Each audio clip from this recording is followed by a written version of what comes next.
So I'll now run through briefly sort of thinking about setting up different types of design.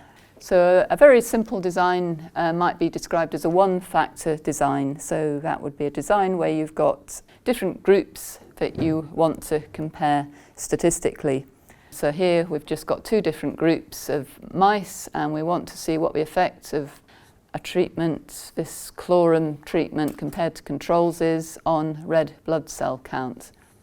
We want to allocate some mice to the treatment and some mice to be controls.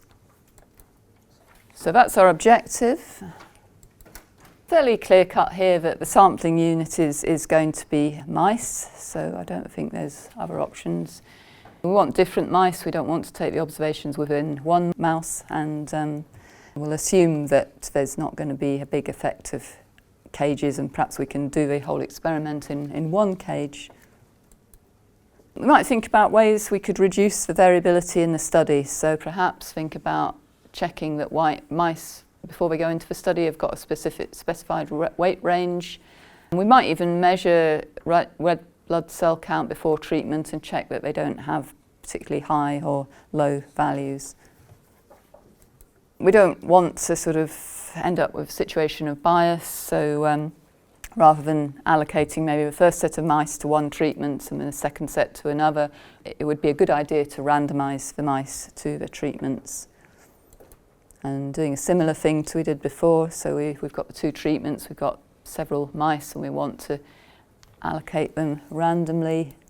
Yeah, this is just as I had in the last example in Excel. You can use this rand function to generate random numbers and sort by that random number to get a random list of treatments. So that's what's been done there.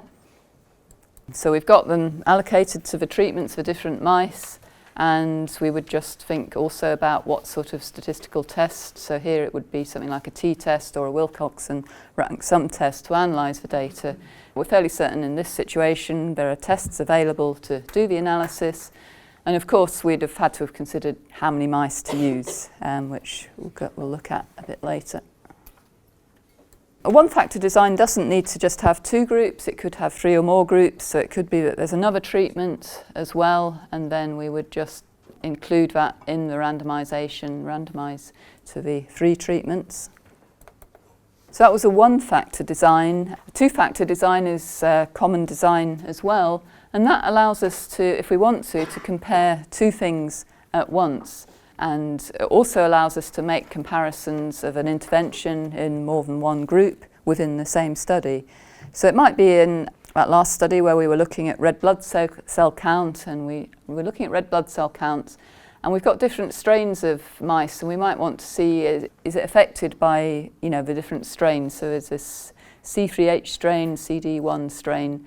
So we then have effectively four groups of animals, some that are of this strain are given one intervention, and then control animals of that strain are not given the intervention, and the same for the other strain.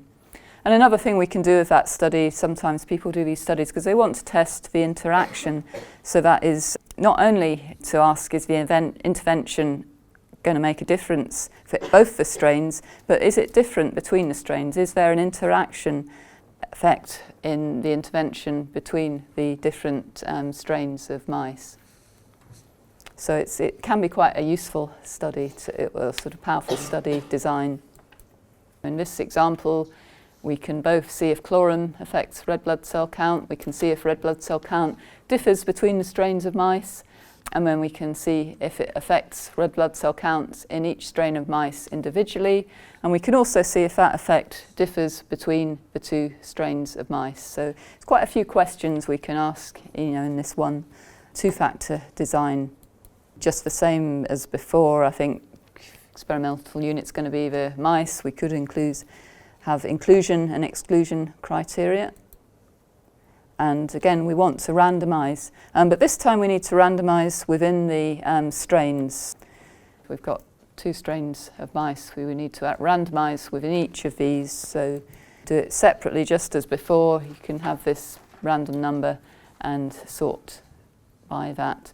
So this is a simple way it can be done in Excel, but if you're using statistical packages, you quite often find there's a random function that will do the randomization for you as well. So it's by no means the only way to do it, but if you only have Excel, then it's helpful to know it can. There's no reason why it can't be done simply in Excel.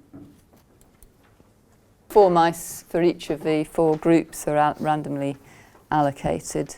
So that's the 2-level design, and for statistical analysis there's conveniently a 2-way ANOVA, or you can use a general linear model to analyse this data. So there are methods available, and the ANOVA can be used to test the interaction between the strain effect and the treatment effect as well.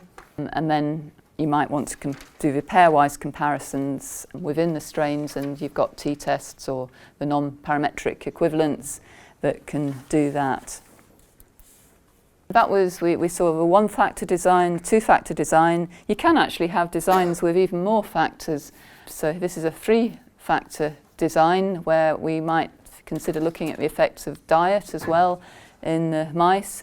And sometimes it's appropriate to do this, but it is becoming quite a complicated design, and it becomes more difficult to interpret. So I would think carefully before including 3 different factors to study at once. It might be preferable to carry out separate experiments, unless the kind of 3-way interaction between diet, treatment and strain was particularly important. You may not want to sort of go as far as doing a design that's quite this complicated, but nevertheless it's available if you think it is appropriate.